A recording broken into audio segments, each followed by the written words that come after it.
Good morning, students. I am Arvinder Singh Man, PGT Commerce Vidya Ashram Public School.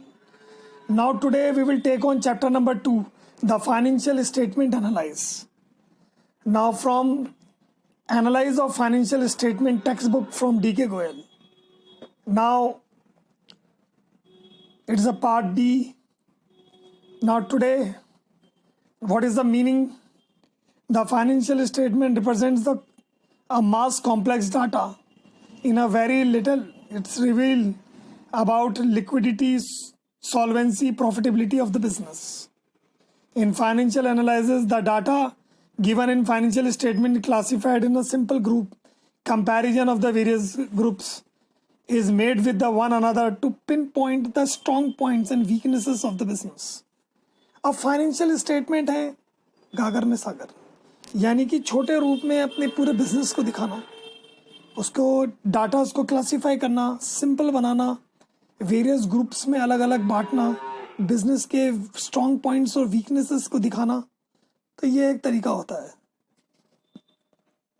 Current liabilities are placed one together, non current liabilities are placed separately, assets are played, non-current assets are played separately. So in this way we represent it. Now what are the features?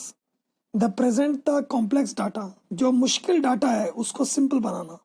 To classify the item contained in the financial statement in convenient and rational groups. Now to make comparison between various groups to draw various conclusions. और ये है various conclusions निकालना, अलग अलग group में चीज़ों को बांटना, non current assets, current liabilities, non current liabilities, फिर उनको कई सालों से कंपेयर करना और किसी दूसरी कंपनी से कंपेयर करना. Now types of financial statements. Now सबसे पहला external analyse.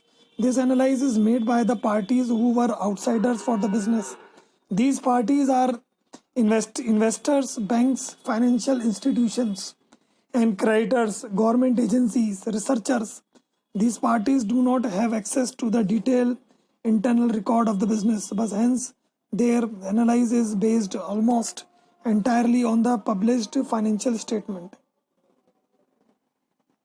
Now external analysis means is made by the parties who are outsiders for the business. These parties are investors, banks, financial institutions. अब external analyse किसके लिए चाहिए? इन parties के लिए चाहिए. These parties do not have access detail to the internal records. अब internal records पर इनका ज़्यादा पकड़ नहीं होती है, तो इन्हें एक्सटर्नल रिकॉर्ड्स चाहिए होते हैं देखने के लिए.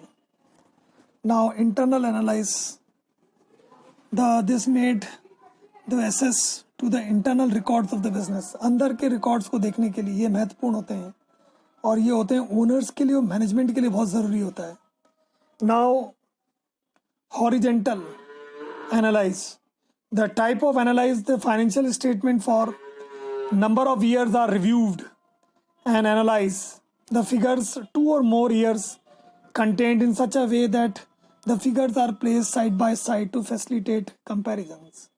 2 या 2 से अधिक साल के फिगर्स एक साथ साइड बाय साइड रखे जाते हैं, उनका डिफरेंस देखा जाता है, उनको परसेंटेज में कन्वर्ट किया जाता है, फिर उनको एनालाइज किया जाता है कि क्या वीकनेसेस हैं और क्या स्ट्रॉन्ग पॉइंट्स हैं, क्या ट्रेंड चल रहा है. Vertical analyse. वर्टिकल एनालिसिस क्या होता है? The statement a single year, the 1 year is a base year and the rest of the quantities are converted to the base years. That is for the financial statements based on balance sheet statement profit and loss for a single period. किसी भी एक, जैसे total assets, total और liabilities को 100% मान लिया जाता है, या टोटल सेल को 100% मान लिया जाता है, और बाकी जितने भी डाटाज हैं उनको उस पर कन्वर्ट किया जाता है. तो हम आगे के लेसन्स हैं, कॉमन साइज स्टेटमेंट्स हैं और क्या कहते हैं कंपैरेटिव स्टेटमेंट्स है, वो देखेंगे, वहाँ हम सब ये सब देखेंगे. Now objectives.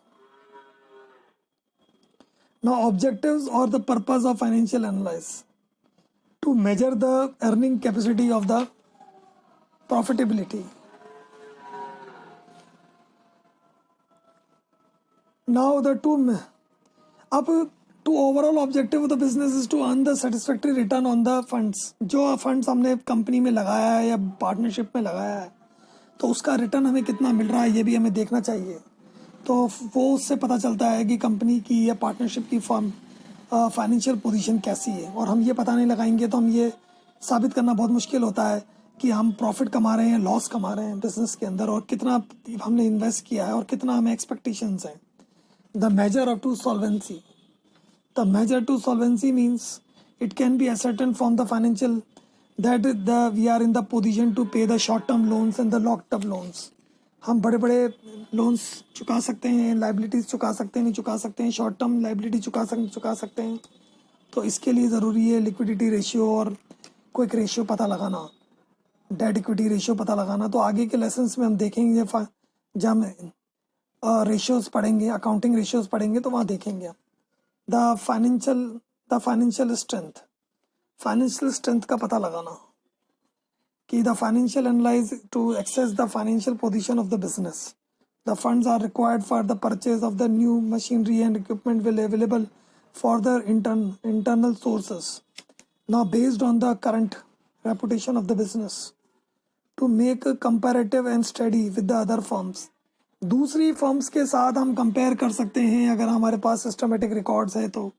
अगर हम कंपैरेटिव रिकॉर्ड्स के अंदर दूसरी कंपनियों से हम सिस्टमेटिक तरीके से हम कंपेयर कर सकते हैं, सेल्स को कंपेयर कर सकते हैं, एक्सपेंसेस को कंपेयर कर सकते हैं, प्रॉफिटेबिलिटी को कंपेयर कर सकते हैं, वर्किंग कैपिटल कंपेयर कर सकते हैं। To measure the capability of payment of interest and dividend, the purpose of analyse to access the whether the firm will have the sufficient profit to pay the amount of interest at the time, whether it has capacity to pay in the dividend in the future at the higher rates। हम ये पता लगाएंगे financial statement से कि हम interest दे सकते हैं कि नहीं दे सकते हैं, डिविडेंड दे सकते हैं कि नहीं दे सकते हैं, और हमें कितना लोन और चाहिए, कितना प्रॉफिट हमारे पास हम अर्न कर पा रहे हैं। तो ये सब चीज़ देखना ज़रूरी है। तो हमें कंपैरेटिव स्टेटमेंट्स और कॉमन साइज स्टेटमेंट्स चाहिए to identify the trends.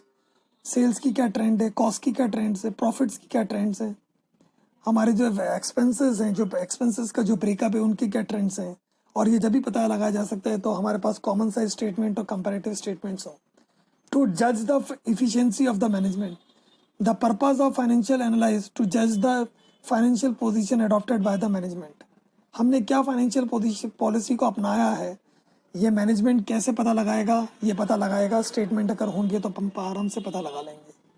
To provide the useful information to the management, management को यूज़फुल इंफॉर्मेशन दे सकते हैं हम फाइनेंशियल स्टेटमेंट के। जैसे क्रेडिट डिसीजन है, कितना क्रेडिट लेना है, भविष्य में क्रेडिट लेना है नहीं लेना है।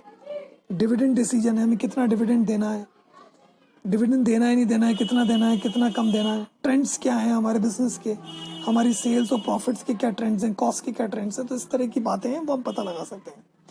Thank you.